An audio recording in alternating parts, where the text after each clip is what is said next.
नमस्कार, आप देख रहे हैं आज तक। आपके साथ मैं हूं अंजना ओम कश्यप। 16 दिसंबर की उस रात सिर्फ सामूहिक बलात्कार नहीं हुआ था निर्भया के साथ, बल्कि उसके शरीर के साथ ऐसी विभत्स बर्बरता की गई थी जिसके बारे में सोचकर भी रूह कांप जाए। जीते जी वो जिंदगी की जंग हार गई, लेकिन आज क्या उसकी रूह भी इंसाफ की आस लिए यूं ही बिखर जाएगी? ये सवाल वो माता पिता पूछते हैं जो हर सुबह इस आस के साथ जागते हैं कि शायद आज इंसाफ मिल जाए मेरी बेटी को। लेकिन इस सफर का अंत अब एक ऐसी मायूसी के साथ हो रहा है जिसमें वो मानते हैं कि जो सबसे क्रूर और बर्बर गुनहगार है उनकी बेटी का, वो जुवेनाइल रिहा होने वाला है। हमारे साथ आशा देवी जी और बद्रीनाथ जी निर्भया के माता पिता मौजूद हैं जिनसे हम बातचीत करेंगे। लेकिन आइए आपको दिखाते हैं कि कुछ लोग आप भी उम्मीद नहीं छोड़ रहे हैं, जैसा कि इन दोनों ने भी कल लगातार विरोध प्रदर्शन किया। हालांकि पुलिस ने वहां से इनको उठा दिया, उस पर भी बातचीत करेंगे। पुलिस ने क्या किया इनके साथ, कैसे इनका ये पूरा सफर चल रहा है इंसाफ की आस में, जुवेनाइल को छोड़ा जा रहा है, उस पर कितना आक्रोश है निर्भया के माता पिता के अंदर। लेकिन उससे पहले आइए जल्दी से दिल्ली महिला आयोग ने क्या कदम उठाए बीती रात और किस तरह से सुप्रीम कोर्ट ने ये कहा है कि हम मंडे को सुनवाई करेंगे, लेकिन जुवेनाइल के आज रिहा होने पर स्टे नहीं लगाया है।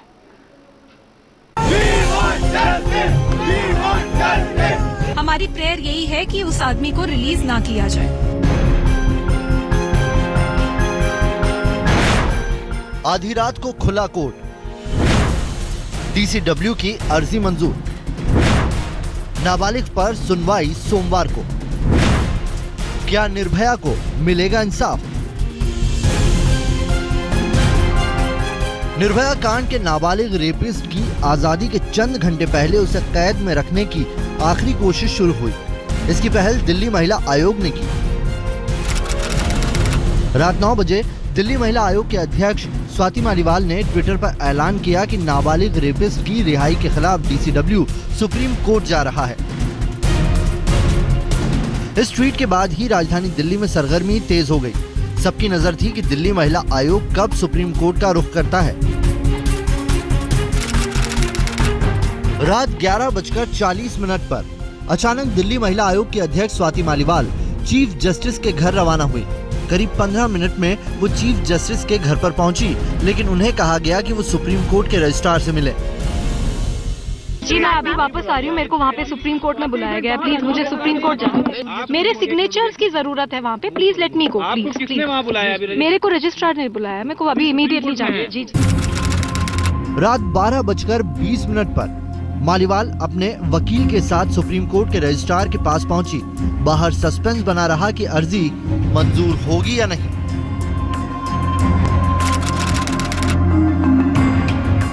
कुछ देर में ही ये खबर आ गई कि दिल्ली महिला आयोग की अर्जी को सुप्रीम कोर्ट ने मंजूर कर लिया है।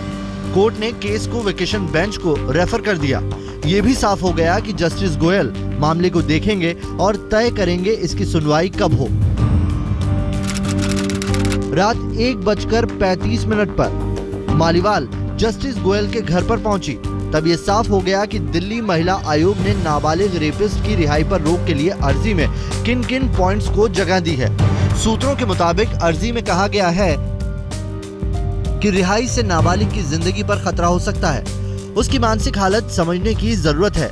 पता नहीं वो सुधर पाया है या नहीं। महिलाओं के लिए अब भी खतरा बन सकता है। कमेटी मानसिक स्थिति पता करे। हमारा मेन ग्राउंड ये है, जब तक जुवेनाइल के रिफॉर्मेशन के पूरे गारंटी ना हो तब तक उसको रिलीज ना किया जाए। रात 2 बजे सस्पेंस से पर्दा उठा। जस्टिस गोयल ने साफ कर दिया कि दिल्ली महिला आयोग की अर्जी पर सुनवाई सोमवार को होगी। कोर्ट ने नाबालिग की रिहाई पर कोई टिप्पणी नहीं की, लेकिन दिल्ली महिला आयोग ने कहा कि चूंकि मामले में सोमवार को सुनवाई होनी है, इसलिए नाबालिग मुजरिम की रिहाई नहीं होनी चाहिए। सुप्रीम कोर्ट की रजिस्ट्री ने एक्सेप्ट कर लिया है केस और मैटर अब मंडे को लिस्टेड है एज आइटम नंबर 3। तो अब ये केस सब जुडिस हो गया है और मैं ये अब होप करती हूँ कि सरकार और दिल्ली पुलिस अब उस आदमी को रिलीज ना करे मंडे तक, जब तक कि कोर्ट इसमें फर्दर हियरिंग नहीं करे। आधी रात को चली गहमा गहमी के बाद अब बड़ा सवाल ये है कि क्या आज निर्भया कांड के नाबालिग मुजरिम की रिहाई होगी या फिर सुप्रीम कोर्ट में सुनवाई को देखते हुए जुवेनाइल बोर्ड इसे टाल देगा। 19 तारीख की रात 9 बजे शुरू हुआ हाई वोल्टेज ड्रामा 20 तारीख की रात 2 बजे खत्म हुआ और ये साफ हो गया कि सुप्रीम कोर्ट आधी रात को इस मामले की सुनवाई नहीं करेगा।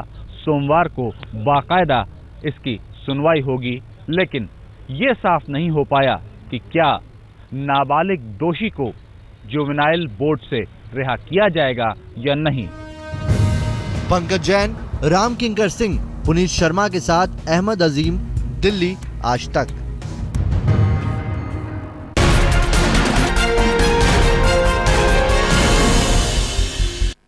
बोर्ड अब इसके मद्देनजर नाबालिग गुनहगार की रिहाई पर फिलहाल ब्रेक लगा देगा मंडे तक। ये बड़ा सवाल है। इसी बीच आशा देवी जी और बद्रीनाथ जी हमारे साथ है। आशा देवी जी, सबसे पहले आप ही से पूछते हुए, ये जो रिहाई का फैसला है कितना कचोट रहा है उस माँ को जिसने अपनी बेटी के आखिरी दिनों में अस्पताल में बड़ी मुश्किल में गुजारा था, उसको इतने दर्द में देखकर। देखिए, मुझे कितना कचोट रहा है और जिंदगी भर कितना कचोटेगा ये मैं आपको नहीं बता सकती। सवाल यहाँ ये है कि उस घटना से हमारी कानून व्यवस्था, हमारी सरकार क्या सोची, क्या सबक लिया। एक चले मान लेती कि घटना हो गया, लेकिन इस 3 साल में उन्होंने क्या किया। आज जब हम रोड पे उतर गए तो सब जय जय बोर्ड को देखा जा रहा है, सुप्रीम कोर्ट में अपील डाली जा रही है। ये पहले क्यों नहीं किया गया? क्या सबको नहीं पता था कि वो 3 साल में छूट जाएगा? उस वक्त भी जब जुटे थे लोग आपके साथ आशा जी, तो वो निर्भया की उस पीड़ा को समझते थे, जिस तरह की विभत्स बर्बरता उसके शरीर के साथ की गई थी। इसने लोगों को सड़कों पर उतारा। उन दिनों में मैं चाहती हूँ कि आप दर्शकों को बताएं क्या थी उसकी पीड़ा, क्या कहती थी वो, इस नाबालिग के बारे में क्या बताती थी वो अपनी माँ को। देखिए, उसके में इतना सिरिंजे सुइयां लगी हुई थी, क्योंकि कुछ तो था नहीं कि नहीं उसको। जब उसको होश आया तो उसने पानी मांगा, सबने मना कर दिया कि कोई चांस नहीं है कि इनको पानी दिया जाएगा, तो पानी नहीं दिया गया, उसको खाना नहीं दिया गया। तो पीड़ा को मैं देखी हूँ, लेकिन कैसे बयां करूँ। लेकिन सबने समझा, सबने देखा, लेकिन हमारी जो कानून व्यवस्था है, हमारी जो प्रशासन है, उसने नहीं समझा। अगर उसने आज समझा होता तो हमें रोड पे नहीं उतरना पड़ता। मेरी बेटी ने यही बताया कि जब वो ऑटो वालों को पूछ रही थी तो इसने कहा कि दीदी ये द्वारका जाएगी, आ जाओ। तो कहते हैं कि भाई बहन का रिश्ता पक्का होता है, लेकिन उसने तो बहन कह के भी तार तार कर दिया। लेकिन मैं अपने कानून व्यवस्था को क्या कहूँ। मैं 3 साल इंतजार करी, हाथ जोड़ के सबसे रिक्वेस्ट करी कि मुझे इंसाफ चाहिए। देश के जो सबसे बड़े प्रतिनिधि हैं, प्रधानमंत्री के पास गई कि मुझे इंसाफ चाहिए और उसके जुवेनाइल के लिए कुछ कीजिए। लेकिन उन्होंने मुझे आश्वासन दे दिया। आज 1 साल हो गया, मुझे जवाब नहीं मिला। आज वो रिहा हो रहा है। तो जो हम कभी नहीं सोचे थे कि नहीं इतनी बर्बरता के साथ घटना हुई है और हमें रोड पे उतर के प्रदर्शन करना पड़ेगा। ये सरकार की देन है, हमारी कानून व्यवस्था की देन है, ये जज बोर्ड की देन है, और जो हमारे लोकसभा में प्रतिनिधि बैठे हैं उनकी देन है कि आज मैं रोड पे उतर के प्रदर्शन कर रही हूँ। ये लोग जब सरकार में आना होता है तो काली पट्टी बांध बांध के चढ़ के चिल्लाते हैं कि हम महिलाओं की सुरक्षा करेंगे, महिलाओं की सुरक्षा करेंगे। जब वक्त सुरक्षा का आया, इंसाफ का आया, तो सब लोगों ने अपना हाथ खड़ा कर दिया कि नहीं, कानून में कोई रोल नहीं है। मैं ये पूछना चाहती हूँ, जो भी कोर्ट में बैठे हैं, जज बोर्ड में बैठे हैं, क्या जो मेरे बेटी के साथ हुआ, 6 लोगों ने उसके साथ बर्बरता की, कहीं कानून में लिखा है? तो क्या क्रिमिनल कानून तोड़ के घिनौना अपराध कर सकता है? एक बच्ची को मार सकता है? और क्या हमारी सरकार, हमारा कानून व्यवस्था कुछ भी नहीं कर सकता? फिर क्यों बैठे हैं ये? फिर तो इनको सब कुछ खत्म कर देना चाहिए। पूरी कायनात एक इंसान को बचाने में लगी है कि नहीं उसको कुछ ना हो जाए, सिक्योरिटी लगी है। छुपाया जा रहा है। क्या हजारों बच्चियां मर रही है, मेरी बेटी तड़प के मर गई, तब कहाँ पुलिस थी, तब कहाँ सरकार थी, तब कहाँ कानून व्यवस्था था, तब कहाँ ये चाइल्ड वाले थे या जय बोर्ड वाले थे। आज उसको बचाने के लिए इनके पास कोई कानून नहीं है। अब बच्चियां जो हजारों मर रही हैं उनका कौन हो, उनकी जिम्मेवारी इनका नहीं है। तो मैं आज भी यही सरकार से कहना चाहती हूँ कि हम जनता ने आपको वहां बैठाया कि आप हमारी सुरक्षा करोगे, लेकिन आपको तो घूमने से, भ्रमण करने से फुर्सत नहीं है। हमारे जैसे विक्टिम आज रोड पे उतर के प्रदर्शन कर रहे हैं, तो ये हमारी सरकार की देन है जो आज हमें रोड पे उतरना पड़ा है। आशा देवी जी, आप बता रही थी कि जब आप यहाँ दिल्ली में पहले आई थी तो आपको बाजार जाने में भी डर लगता था। ऐसी घटना घटी और अब आप एक एक जगह पर जाकर हर दरवाजे पर पहुंच रही हैं। देखिए, मुझे मेरी बेटी की तकलीफ ने सब कुछ सिखा दिया। जब उसका बयान हुआ तो उस टाइम तो मैं नहीं थी, उसने क्या बताया, लेकिन जब वो मैडम जाने लगी तो उनको इशारे से मुझे बुलाई और उनसे कहा कि मैडम, उनको तो जिंदा जला देना चाहिए, आप ऐसा सजा देना कि दोबारा किसी बच्ची के साथ हुआ। मैंने भी संकल्प किया कि मैं तुम्हारे दुख को तो नहीं बांट सकती, लेकिन जिन्होंने ये तकलीफ पहुंचाया मैं उनको सजा जरूर दिलवाऊंगी। लेकिन मैं आज अंजना जी, मैं आज नाकाम हो गई। हमारी 3 साल की सारी कोशिश बेकार हो गई। मजबूरन कल भी हम धरना पर गए। हमें पुलिस से मैं सबसे पहले बता दी कि हमारे बच्चे कोई कुछ नहीं करेगा, आप बस हमें आराम से यहाँ रहने दीजिए। लेकिन पुलिस ने थोड़े देर बाद बच्चों को उठा के बस में भर दिया, मेरे पति को जबरदस्ती किया, भर दिया, और बच्चियों के साथ मुझे भी भर के हमारा वहाँ से हटा दिया, हमें बैठने नहीं दिया। मैं यही पूछना चाहती हूँ कि एक मुजरिम को बचाने के लिए पूरी कायनात लगाते हो, जब बच्चियां रोड पर तड़प तड़प के मर जाती हैं तब पुलिस और प्रशासन कहाँ रहता है? मैं वापस आपके पास आऊंगी। बद्रीनाथ जी, पुलिस ने डिटेन भी किया था, थाने भी ले गई थी आप लोगों को?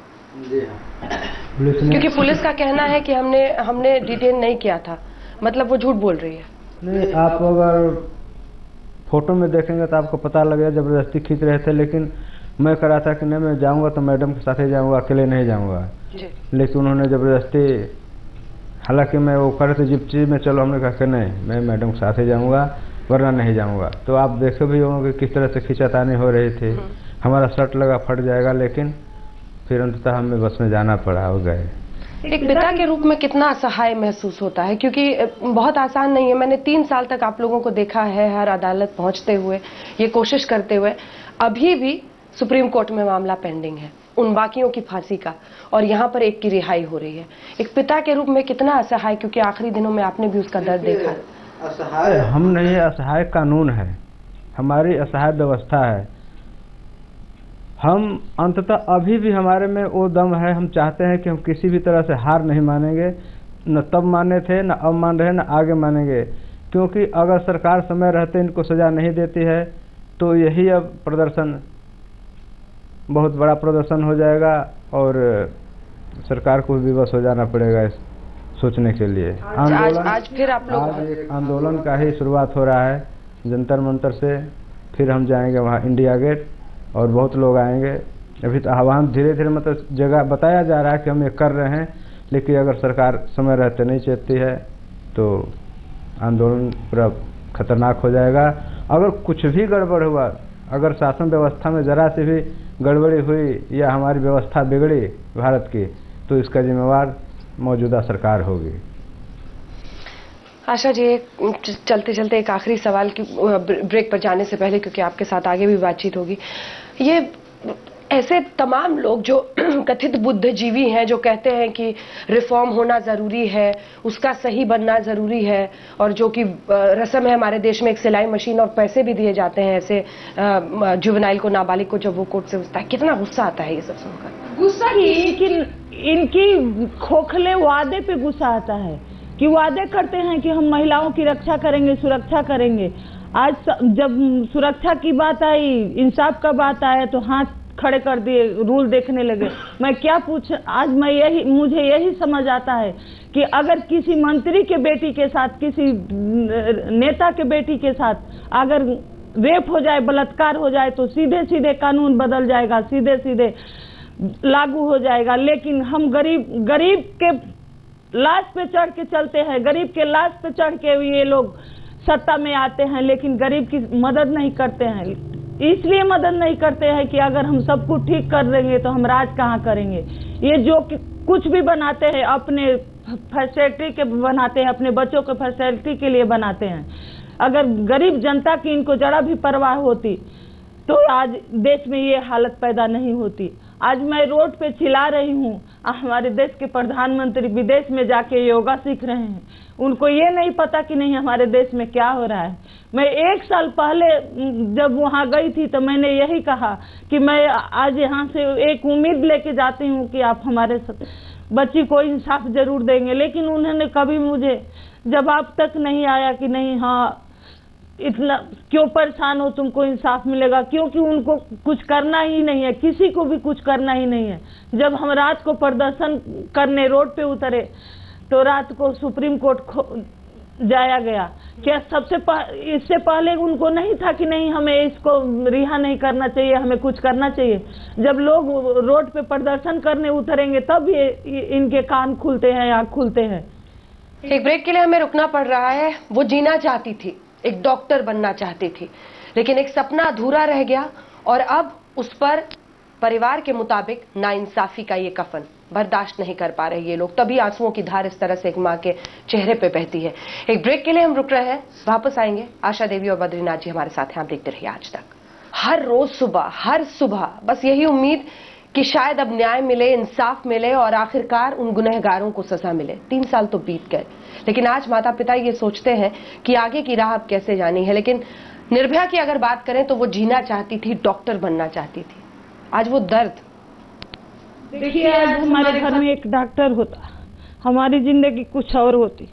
लेकिन मैंने इस दुख से थोड़ा सा बच्चों को जिंदगी में आगे बढ़ने के लिए मैं दिल पे पत्थर रख के बच्चों को दिल्ली से बाहर भेज दिया।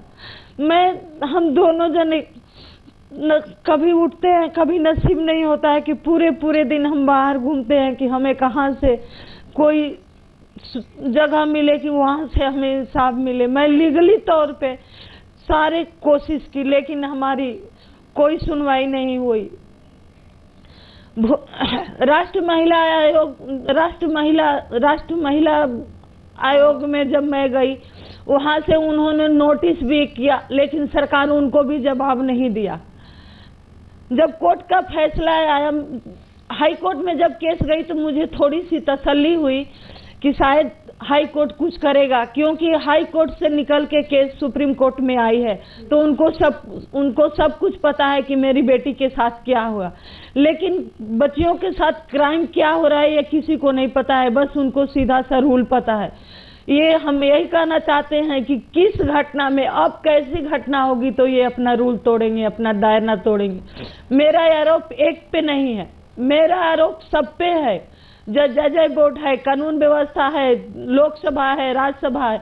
मैं ये कहना चाहती हूँ कि भगवान तो आके कानून नहीं बनाता, जब भी कानून बनाया होगा इंसान ने बनाया होगा, लेकिन समय के साथ सब कुछ बदल जाता है, सरकार बदल जाती है, सिस्टम बदल जाता है, क्या कानून नहीं बदलता। लेकिन इन लोगों को उस केस को कोई नजरिए से देखा नहीं, आम केस के तरह छोड़ दिया। इनको ये लगा कि लोग रोड पे चिल्ला रहेंगे, कितने दिन चिल्लाएंगे। इनको आदत पड़ गई है, जब भी कुछ घटना होता है अपना चुपचाप घर में बैठ जाते हैं। लोग भी कितना लड़ेंगे, आखिरकार कब तक हम ऐसे चिल्लाते रहेंगे। तो मैं अभी भी कहना चाहती हूँ कि अभी भी चाहे दिल्ली सरकार हो, चाहे केंद्र सरकार हो, चाहे जो भी पार्टियां हो, अभी भी अपनी आंख खोलो और पॉलिटिक्स बंद करो और महिलाओं के सुरक्षा के लिए कुछ ठोस कदम उठाओ और साथ में इस जुगनाइल को रोको और हमें इंसाफ दो। नहीं तो एक समाज में यही मैसेज जा रहा है कि एक क्रिमिनल जीत गया और मैं विक्टिम की मां हार गई। ऐसा लगता है बद्रीनाथ जी की हार गए? हाँ, देखने में तो जब मान लो छूट जाएगा तो हार ही गए, लेकिन हम हार नहीं मानेंगे, चाहे कुछ भी होगा। चाहे हमें कहीं भी जाना पड़ेगा, चाहे आंदोलन ही क्यों न करना पड़े, करेंगे, लेकिन हार नहीं मानेंगे। क्योंकि अभी ये 4 मुजरिम जो हैं ये अभी बहुत अच्छे से रह रहे हैं, खा पी रहे हैं। उनको सरकार इतनी व्यवस्था दे रखी है कि जेल में रहते हुए जेल में ना रहने के बराबर है।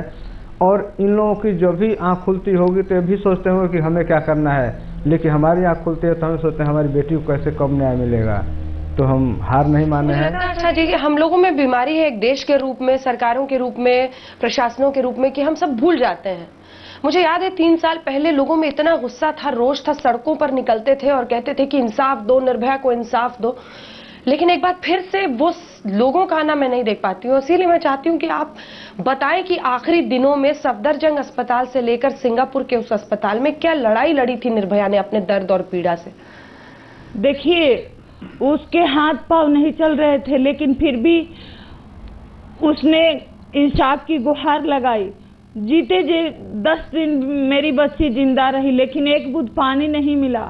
लोगों ने मुझे बहुत साथ दिया, लेकिन आज मैं यही कहना चाहती हूँ कि आज भी जो आप लोगों ने संघर्ष किया, फिर भी निर्भया को न्याय नहीं मिला। उस टाइम आप लोग हमें नहीं समझते थे, नहीं जानते थे, मेरी बेटी को नहीं जानते थे। आपने एक क्राइम के खिलाफ आवाज उठाई, तो मैं आज आप लोगों से हाथ जोड़ के रिक्वेस्ट करती हूँ कि आज बाहर आइए और तमाम उन बच्चियों को इंसाफ दिलाइए जो ऐसे घटनाओं से जूझी हुई हैं, और साथ में निर्भया को न्याय दीजिए और मेरा साथ दीजिए। आप जरूर आइए। मैं आज इंडिया गेट से जंतर मंतर तक हम जो भी हमें करना होगा हम करेंगे, लेकिन वो जुगनाइल रिहाई नहीं होना चाहिए। सरकार हमें जवाब दे कि एक क्राइम जीतेगा या इंसाफ मिलेगा। जब बेटी की नन्ही सी उंगलियों को थाम कर उसे बड़ा करते हैं तो ढेर सारे सपने सजोए जाते हैं उसके लिए, लेकिन जब वो सपने चकनाचूर इस अंदाज में हो कि आखिरी दिनों में बेटी को 2 बूंद पानी भी नसीब ना हो पाए, तो आप समझ सकते हैं कि जेल में उन गुनहगारों का हंसी खुशी रहना कैसे भारी पड़ता होगा। और नाबालिग गुनहगार का छूटना तो जैसे सबसे बड़ी आफत बनकर इस परिवार पर बीता है, और शायद ये सभी के लिए इस देश में सोचने का एक विषय है। आपके दुख में, दर्द में हम सब आपके साथ हैं। इसी के साथ बहुत बहुत शुक्रिया आपका आज तक के सामने आने के लिए, दर्शकों के सामने, क्योंकि शायद याद रखें निर्भया को, तभी ये देश कुछ सीख भी पाएगा। आप देखते रहिए आज तक।